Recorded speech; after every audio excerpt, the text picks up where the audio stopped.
દાહોદના ગામડાઓમાં 24 કલાકમાં 4 બાઇક સવારોને હથિયારની અણીએ લૂંટી ફરાર થનાર લૂંટારુઓને દાહોદ એલસીબી પોલીસે ઝડપી જેલના સળિયા પાછળ ધકેલી દીધા. ગણતરીના કલાકોમાં એલસીબી પોલીસના સકંજામાં આવી ગઈ ખતરનાક ગેંગ.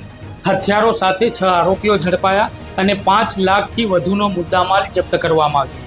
દાહોદ જિલ્લામાં છેલ્લા કેટલાય દિવસોથી અંતરિયાળ અને સુમસાન રસ્તાઓ ઉપર એકલ દોકલ મુસાફરોને હથિયાર બતાવી લૂંટ ચલાવતી ગેંગનો આતંક ફેલાયો હતો. સરકારી બોરડી, વણભોરી, જાલત અને કાળી તલાઈ જેવા ગ્રામ્ય વિસ્તારોમાં માત્ર 24 કલાકમાં 4 બાઇક સવારોને નિશાન બનાવવામાં આવ્યા હતા. પણ આ લૂંટારુઓ એ ભૂલી ગયા હતા કે જિલ્લામાં પોલીસ અધિક્ષકની કડક સૂચના છે અને એલસીબી પીઆઈ ડીએમ ઢોલની ટીમ બાજ નજર રાખીને બેઠી છે. ગુનેગારો હજુ પોતાની જીતની ખુશી મનાવે તે પહેલાં જ એલસીબી પોલીસ એક્શન મોડમાં આવી ગઈ. જો કે દાહોદ એલસીબી પોલીસની સતર્કતા અને ઝડપી કાર્યવાહીના કારણે આ ગેંગનો ભાંડો ફૂટી ગયો છે. પોલીસ અધિક્ષકના માર્ગદર્શન હેઠળ એલસીબી પીઆઈ ડીએમ ઢોલ અને તેમની ટીમ પેટ્રોલિંગમાં હતી ત્યારે તેમને બાતમી મળી હતી કે લૂંટ ચલાવતી ગેંગ 2 મોટરસાયકલ ઉપર બોરડી તરફથી દાહોદ તરફ આવી રહી છે. આ બાતમીના આધારે પોલીસ ટીમ ડુંગરપુર ગામે દરગાહ નજીક વોચ ગોઠવીને ઊભી હતી.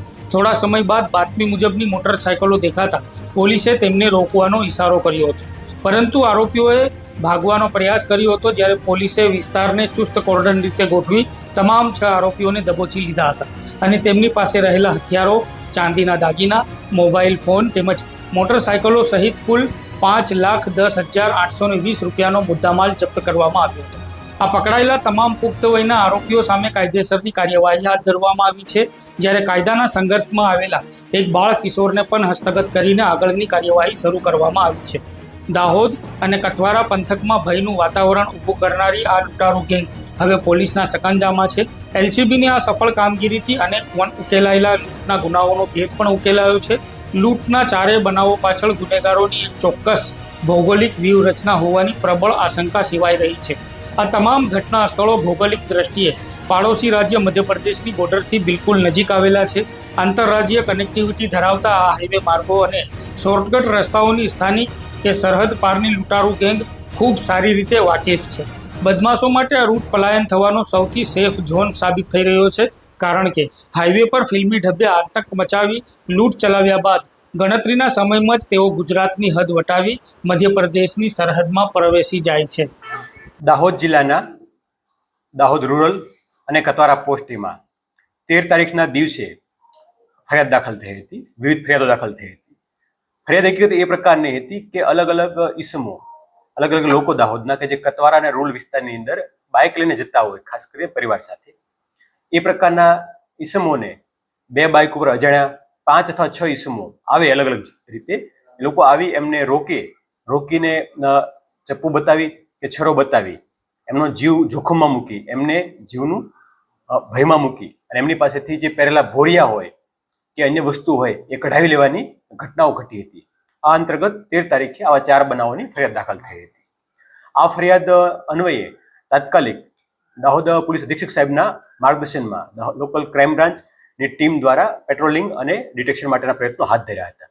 આ દરમિયાન દાહોદ એલસીબી પીઆઈ મળતી માહિતી મુજબ તેઓના દ્વારા આ લોકો પસાર થઈ રહ્યા છે એ માહિતી આધારે તેમને કોર્ડન કરી અને ઘેરી અને તપાસતા એમની પાસેથી અલગ અલગ 4 બનાવો હતો જે 4 એફઆઈઆર દાખલ થઈ હતી. એ તમામની અંદર જે ગયેલો મુદ્દામાલ હતો, ભોરિયા વગેરે, એ મુદ્દામાલ સાથે 2 બાઇક સાથે 6 જેટલા ઇસમોને પકડી પાડવામાં સફળતા મળી છે. ઇન્ટ્રોગેશન દરમિયાન એવું પણ જણાવ્યું છે કે આ 4 જે ફરિયાદ દાખલ થઈ છે એ સિવાય પણ અન્ય 2 બનાવ આ લોકોએ કરેલા છે અને એ અંગે પણ આગળ તજવીજ હાલમાં ચાલુમાં છે. 6 ઈસમો પ્રતિ 5 ઈસમો છે એ મેજર છે અને એક વ્યક્તિ છે કાયદાના સંઘર્ષમાં આવેલું બાળક છે. તો એ લોકોના સામે જે કાયદાની જોગવાઈઓ છે એ મુજબ કાયદેસરની કાર્યવાહી હાથ ધરવામાં આવી છે.